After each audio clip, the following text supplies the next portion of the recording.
Thanks very much for joining us. Last week was a busy one in Republican presidential politics with three candidates, including former Vice President Mike Pence, former New Jersey Governor Chris Christie, jumping into the race. So we're kicking off our New Hampshire primary coverage by tapping into the insight of a man who's been covering that primary extensively for years, Boston Globe political reporter James Pindell. James, welcome. Hey, thanks for having me again. Good to have you back here. We go again. It is primary season, yeah. It is the season. Let's get to it. First, a quick disclosure. My son Barney Keller is a political consultant who's working this cycle for the campaign of former South Carolina Governor Nikki Haley. Okay, James, I watched most of the announcement speeches last week by Christie and Pence, and it struck me they have one thing in common.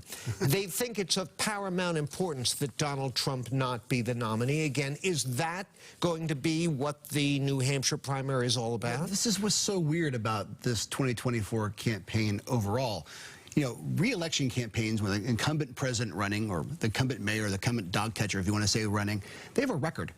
And if you want to fire that person, the campaign is about that person, and then why you are the best person to fire that person or the best person to beat that person. We saw that last time. That's why Joe Biden was picked. He was seen as the most electable Democrat to take on Donald Trump. That is not what's happening at all in this campaign.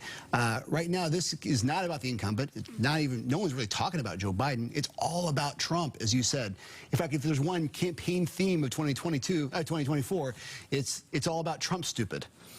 Well, in New Hampshire, in 2016, then businessman Donald Trump, after losing in Iowa to Ted Cruz, won the New Hampshire primary with 35% of the vote. The latest Real Clear Politics average of recent New Hampshire polling has Trump at 41. DeSantis is a distant second. After everything that's gone on since 2016, the botched response to the pandemic, January 6th, just to name a couple, how is it that Trump is more popular in New Hampshire now than he even was then?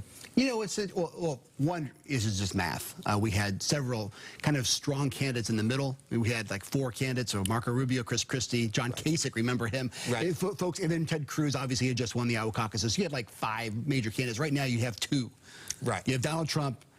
You have 3 lanes right now in New Hampshire. You got the Trump lane, which is occupied by a guy named Donald Trump. You have the DeSantis lane, occupied by a guy named Ron DeSantis. And then you have a 3rd lane called everyone else. And so that's the reason why he's up higher by about 6 points.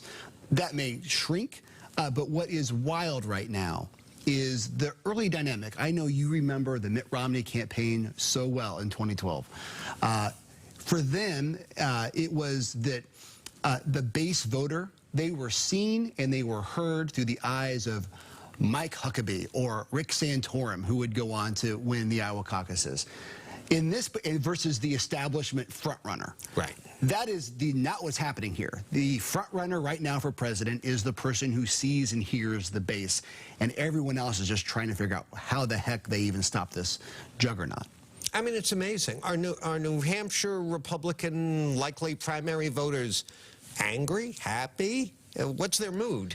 We got a break, but briefly. No, I think their mood is aggrieved by the national politics, and so tell me why that Trump is not the best person to fight my grievance. Yeah, well, but half of them do not like Trump. But that's the point. Well, that hasn't seemed to stop anyone. Yeah. Wow, amazing.